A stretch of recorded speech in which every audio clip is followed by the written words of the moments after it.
Go. Hi everybody! Welcome to Roundabout Books Virtual Storytime. My name's Anastacia, and this is just a quick one for us because we are going to read The Night Before Christmas, and I think a lot of you probably know this and can say it along with me, or at least parts of it. This is the classic poem by Clement C. Moore, and these illustrations are beautiful by Kai Wurbs. And this is read by permission from Simon & Schuster. So yes, feel free to say it along with me if you know it.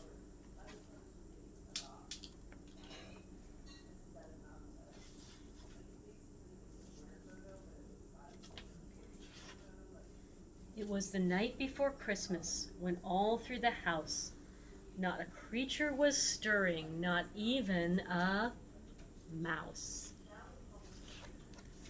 The stockings were hung by the chimney with care, in hopes that St. Nicholas soon would be there.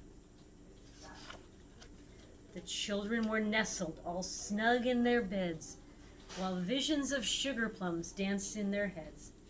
And Mamma in her kerchief and I in my cap had just settled our brains for a long winter's nap. When out on the lawn there arose such a clatter, I sprang from my bed to see what was the matter. Away to the window I flew like a flash, tore open the shutters and threw down the sash. The moon on the breast of the new fallen snow gave the luster of midday to objects below. When what to my wondering eyes should appear but a miniature sleigh and 8 tiny reindeer. With a little old driver so lively and quick, I knew in a moment it must be Saint Nick. More rapid than eagles his coursers they came, and he whistled and shouted and called them by name. Now Dasher, now Dancer, now Prancer, now Vixen, on Comet, on Cupid, on Donner and Blitzen. I love this picture of the reindeer here. To the top of the porch, to the top of the wall, now dash away, dash away, dash away all.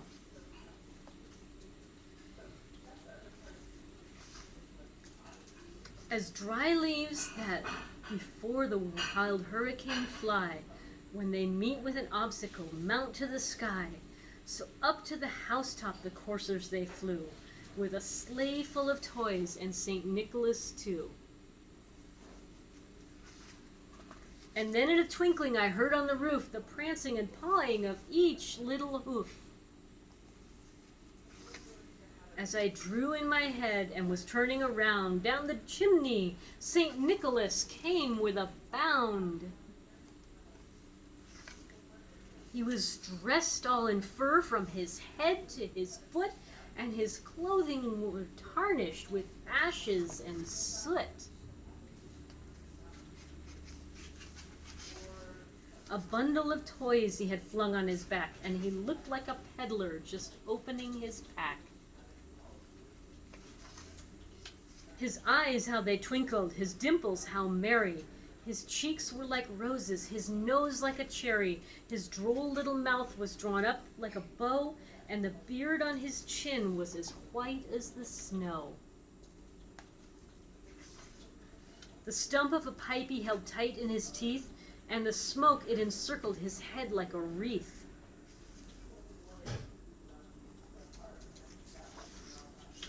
He had a broad face and a little round belly that shook when he laughed like a bowl full of jelly.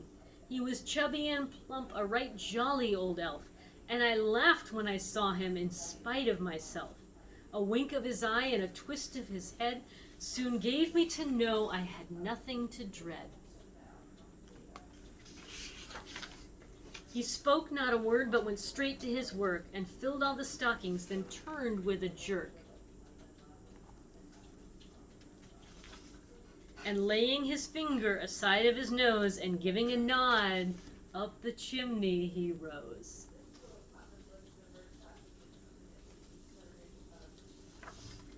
He sprang to his sleigh, to his team gave a whistle, and away they all flew like the down of a thistle. But I heard him exclaim ere he drove out of sight, "Happy Christmas to all, and to all a good night."